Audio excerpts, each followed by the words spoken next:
Did I just press record? Yes I did. Hi everyone, welcome back to my channel. I hope you're all doing really well. I'm trying to get properly in the habit of doing these videos, so I think this is the first time I've actually done a proper reading wrap-up video. I might be wrong. Anywho, this is my reading wrap-up for March. In March I read 6 books. The majority of them were on my TBR. And yeah, this is just going to be my summary. The first book I read in February. Did I say March? Obviously I mean February. Wait. It is February. Wait, where am I? Obviously, I mean I'm doing my reading wrap up for the month of February. It is now March, but these are the books that I read in February and what I thought of them. Compared to January, actually, I had a lot more highly rated reads in February, which was nice. I think I largely enjoyed everything I read. Whereas January I had a couple that just not that good. The first thing I read in February was Sister by Rosamund Lupton. I think I mentioned that I got this book in a like a sort of a book box. It's like a book subscription service that's called the Hand-Me-Down Book Club. So they specialise in saving books from landfill because I don't know the actual statistic, but a scary amount of books go to landfill. It's something to do with the glue that is used to hold the spine and the pages together. That means most books are not actually recyclable in their like current form. So they just end up going to landfill, which is obviously really rubbish, especially as they're made of paper, so you would think they could be recycled or just enjoyed by someone else. So that's the point of that book club. It's called the Hand-Me-Down Book Club. If you want to check it out, I'm not in any way affiliated, and actually I cancelled my subscription because I was getting 2 books a month and very, very rarely I was enjoying them. So I did stop it. But that's just the luck of that kind of thing when you ask for random books. But this one I got in that book subscription and I really enjoyed it. This book is about... I'm terrible at this kind of thing, by the way. For someone that writes, I'm very bad at like verbalising the storylines of books. But this book is about a main character called Beatrice, whose sister goes missing. Beatrice lives in the US and her sister lives in London. But on hearing that her sister's gone missing, Beatrice comes over to London to basically try and help find her. It turns out that her sister, this is not a spoiler by the way, it's very early on you learn this, but turns out her sister she's dead. So Beatrice sort of takes it upon herself to find out what happened. And yeah, we kind of go from there. Beatrice is not the most reliable narrator, which is interesting, and you don't learn that she's not a reliable narrator until quite a way through this. So I guess that was a spoiler. So yeah, if you haven't read this, I definitely recommend you check it out. It's kind of got that sort of Gone Girl era thriller vibe to it. Very like psychological thriller, not so much crime, not really procedural. And yeah, I really enjoyed it. The ending was quite surprising. I feel like I rated this a 5-star. I honestly can't remember. But yeah, I think I would give it between a 4.5 and 5. The next book that I read in February was on Audible, and it was The Maid by Nita Prose, I believe her name is. This was a slightly different read for me because it wasn't so much a thriller as a mystery, and actually I don't really read a lot of mystery. I read books that have mystery elements in them, but I've never read like a clear-cut mystery. And this was sort of a bit of a closed door, had like hints of Agatha Christie, that kind of vibe. And I did really enjoy it. In The Maid we follow the main character Molly, who is a maid at a hotel in America somewhere, probably New York. They probably told me at some stage.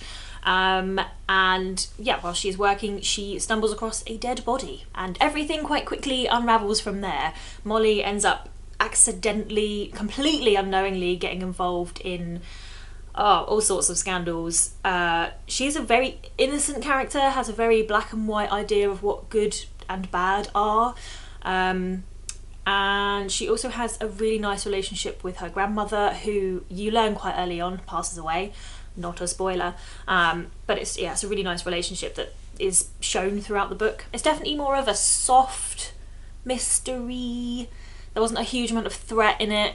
But I did really enjoy it, and I gave this one a 4-star. The next book I read in February, I am very glad that I did read. It honestly blew me away a little bit. I don't know that I was expecting to like it as much as I did, even though a lot of people have recommended it to me. Though a lot of other people I've spoken to about it have said it's a bit like Marmite, so you either love it and you really get it, or you really don't like it and you don't really see its appeal. And that is Middle Game by Seanan McGuire, and I lapped this thing up. I honestly was glued to this thing for 5 days. I don't even know how to begin to explain what this thing is about.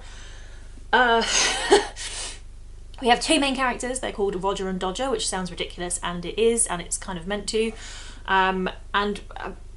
I can't really give a synopsis because this book is really quite complex.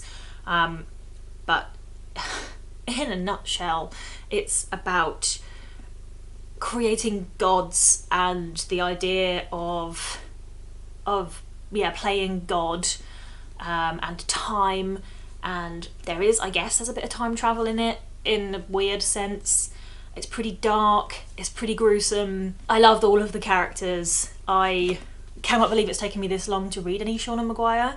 I will definitely be keeping an eye out for more stuff, and I'm absolutely buzzing that there is a part 2 of this coming out in May, though I think that the part 2 in May is like it's in the same universe but not the same characters, which would probably make sense. But I'm really, really excited for that. I can't believe it took me that long to read this, and I think I found my way into fantasy, and that is dark fantasy and sci-fi fantasy. I think, I don't know what it is. One day I'm sure I will be corrected, but I just don't like elves, and I don't think fairies are my thing. Obviously I rated this a 5-star. This made me question my rating system because I liked it so much I wanted to give it more than a 5-star. But I had a similar reaction. Obviously the books aren't the same, but I had a similar reaction to this as I had last February actually to Battle Royale. I haven't read a book that I've just enjoyed so much that I almost considered restarting it the second I finished it, as much as I have with this and Battle Royale. So I guess those are my 2 favourite books now. The next book that I read in February was not on my TBR. I didn't foresee this happening, but basically me and my other half and his parents went to Faversham Literary Festival, which is sort of just up the road from us. We're really lucky to live quite close to it. We went there to see a talk by an author called Mark Billingham, who is a really well-known British thriller / crime writer, and also a comedian, interestingly. And I was completely bowled over by the way he was talking about his new novel, and I didn't expect to be. Like, I knew I was going to buy the novel whilst I was there because I didn't want to go to a signing and a talk by an author and not get his book. I wasn't not going to support him, but I didn't expect to particularly want to read it, with all due respect. Sorry, any Mark Billingham fans. I have read one of his before, and I believe that was Rush of Blood, which is one of the older ones set in Florida, I think, and I did really enjoy that. They feel like, my friend Richard always calls them literary packets of crisps, and that is definitely what this book was. So this book is called Rabbit Hole. It's by Mark Billingham. It came out earlier this year, I believe, and I really enjoyed it. What more can I say? It was pretty simple. So our main character, Alice, is a patient on a mental health ward, and while she's on the ward, another one of the patients is murdered. Now Alice, before she was admitted to the ward, and before she was sectioned, she was a police officer and saw some pretty traumatic stuff, as police officers often do. So she was suffering from PTSD, but seeing that there was this crime on the ward, she wanted to investigate it because she felt that it was her duty to do so. So she tries to get involved in the investigation, and essentially you end up just getting tangled up in her mind. She is an unreliable narrator, but she's also a very self-aware unreliable narrator, which is a really interesting spin on that trope, I think. Like, that's a trope that I can get behind. I love an unreliable narrator, and to twist it around and make it so that she's very self-aware of the fact, I thought was really interesting. The book had a great twist at the end that I did not see coming at all. The only thing I would say, and this is like a purely taste thing, I don't think Mark Billingham's writing style was really for me, even though I did read the book really, really quickly. Like, if I was on holiday, I would have read this thing in a day. But his writing style is just, it's very light and it's very easy and it's incredibly accessible, which is great. But I just quite like a bit of flowery prose, and you don't get that with Mark Billingham, which, you know, I wasn't expecting to, and I'm not going to review it based on that because it's a thriller and it's not meant to be that. But yeah, I really enjoyed Rabbit Hole. I'm honestly not that sure if I'll pick up another Billingham book. I might do. if he's got any more standalones, because I'm not really into series, and his series is like 100 in or something mental. But yeah, overall I really enjoyed Mark Billingham's Rabbit Hole, and I gave it 4 stars. The next book I read in February was The Wide Window by Lemony Snicket. I don't really feel like I need to rate this one.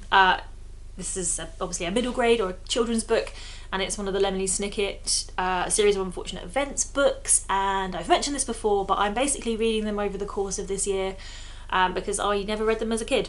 I read like the first 2, I think, though I do remember this one, but I don't know if it's because I've seen the programme / films. I can't picture in my mind whether I read it or whether I've just consumed it from elsewhere. But yeah, I enjoyed this. I really don't think I can review it, to be honest.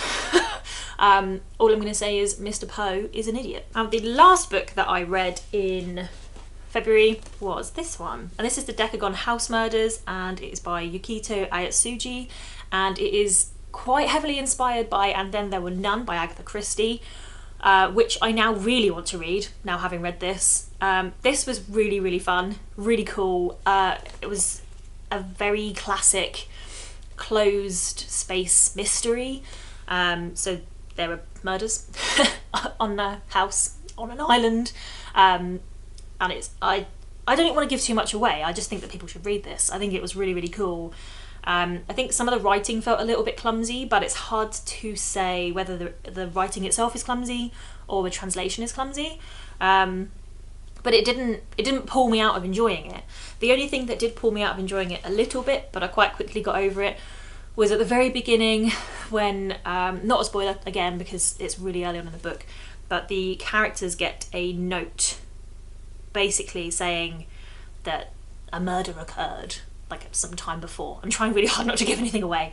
And at that point, if I was a person that just received a really threatening note kind of in between the lines that was accusing me of being a murderer, I think I would have reported it to the police, and not a single one of the characters did, and apparently 9 of them get this letter. So yeah, I think that's the only thing that really pulled me out of it, but I got over it quite quickly. I thought this was fun. I thought it was a little bit cheesy. I thought, actually, something I really liked about it was the prologue and the epilogue tie together really nicely. And I know a worrying amount of people that claim not to read the prologue or the epilogue. If you don't read either the prologue or the epilogue in this book, you will not understand the ending. So yeah, this is a note. Read them. They were written by the author for you to read, so read them. I also quite liked with this one where, I can't remember, I read a while back what it's called. I think it's called like a fair game mystery. Fair play mystery, something like that, maybe fair play, where it's set up so that the reader can try to solve the mystery alongside the author, so all of the information you need to solve it is on the pages, so there's nothing missing. Yeah, there's no like information that's being held from the reader. This wasn't quite that, I don't think, because there were a lot of references in there to Agatha Christie and a lot there to like the golden age of mystery writers, which I didn't know anything about. I'm sure there are people out there that would have picked up those references. And I'm thinking now I'm going to try and go on a bit of a classic mystery bend, classic mystery binge. And I definitely want to get hold of And Then There Were None by Agatha Christie. And I feel like I learnt a little bit more about other mystery authors in this. So that was really cool, and I thoroughly enjoyed this. I definitely recommend it, and I would give it 4 stars. Those were all the books that I read in February. I did definitely miss Neverwhere because I got too excited by Mark Billingham's book. So Neverwhere will be rolling over to my next month's TBR, which I should really start with, or else I'll probably end up doing the same thing again. But what I found really interesting actually this month is like the mix of genres that I read. So on Storygraph, I'll put screenshots and stuff. On Storygraph you can sort of analyse your reading a bit, and I'm not super into statistics and things, but sometimes it's quite interesting. Yeah, so in February I read a lot of mystery and thriller heavy stuff, which is kind of in line with what I read, but recently isn't. So I've recently been reading a lot more contemporary fiction, a lot more literary fiction. So it's kind of nice to go back to the books that kind of got me into reading in the first place. And yeah, it was really cool. Also very happy that most of these books were all of them. All of these books were really positive experiences for me this month. I mean, the lowest rating I put on Storygraph, I think, was 3.75.